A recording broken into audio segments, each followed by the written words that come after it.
Falo também sobre a SAF do Vasco. Existe a chance de a 777 vender a SAF do Vasco para um grupo árabe? Além das últimas do mercado, bastidores, finanças e muito mais.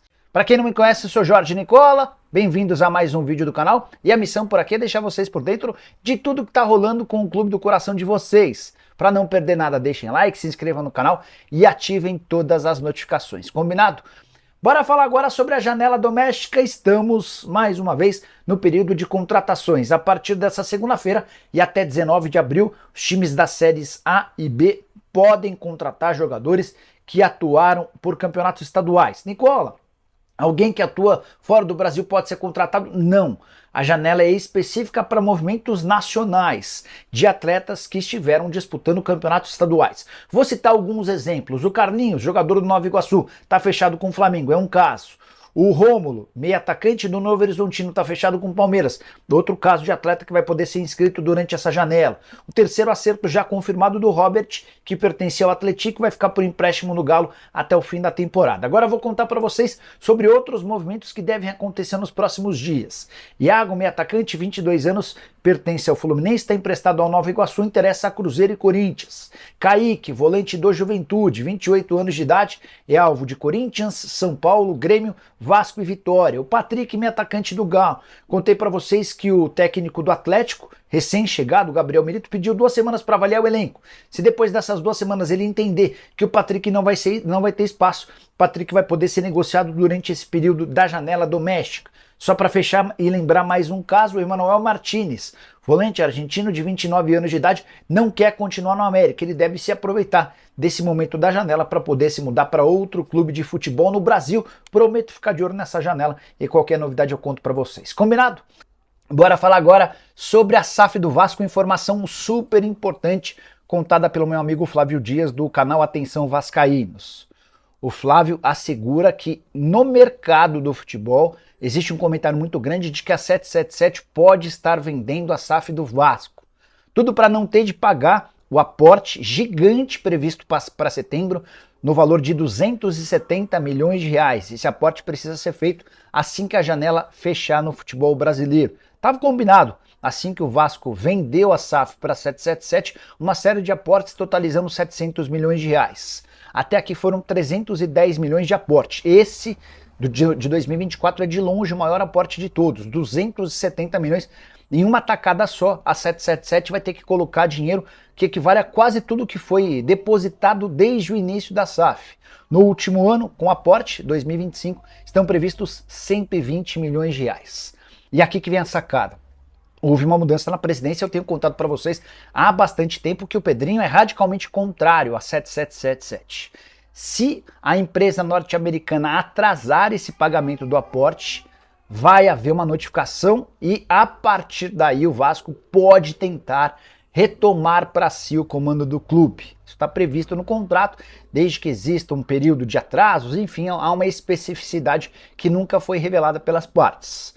Na temporada passada, o Jorge Salgado, que havia fechado o acordo com a 777, foi condescendente com relação aos atrasos. Para essa temporada, imagino que vai ser diferente e o aporte é gigante, 270 milhões de reais. Só para completar, voltando à informação do Flávio Dias, ele assegura, depois de ouvir pessoas do mercado, que não está descartada a chance de a 777 repassar o Vasco para um fundo árabe. Os fundos árabes são responsáveis por alguns dos principais clubes do mundo.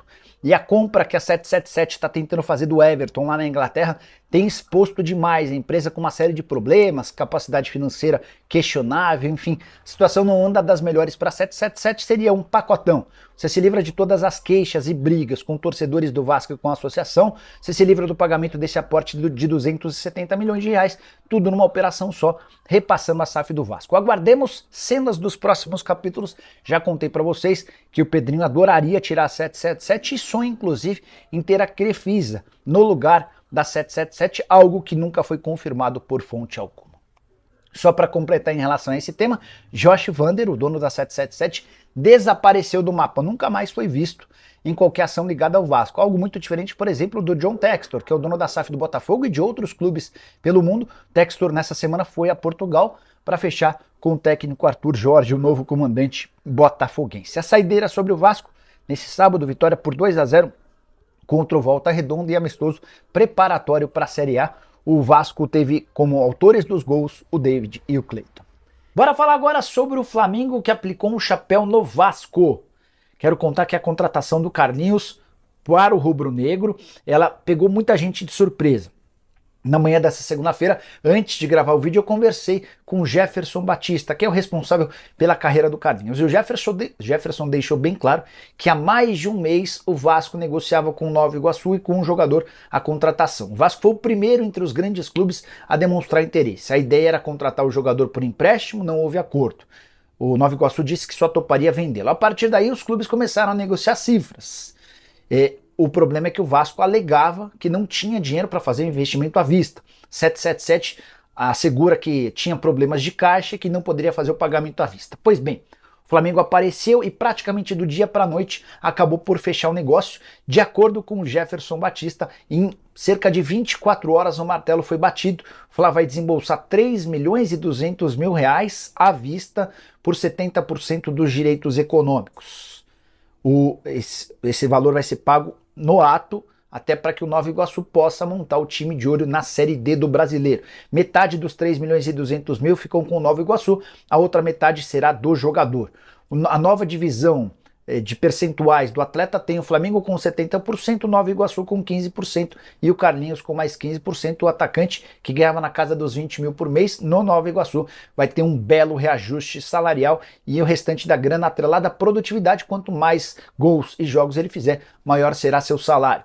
Só para completar sobre esse assunto Carlinhos, o América, o Atlético Mineiro, o Fortaleza e o Vitória eram outros interessados. O Carlinhos também tinha proposta da Coreia e do mundo árabe.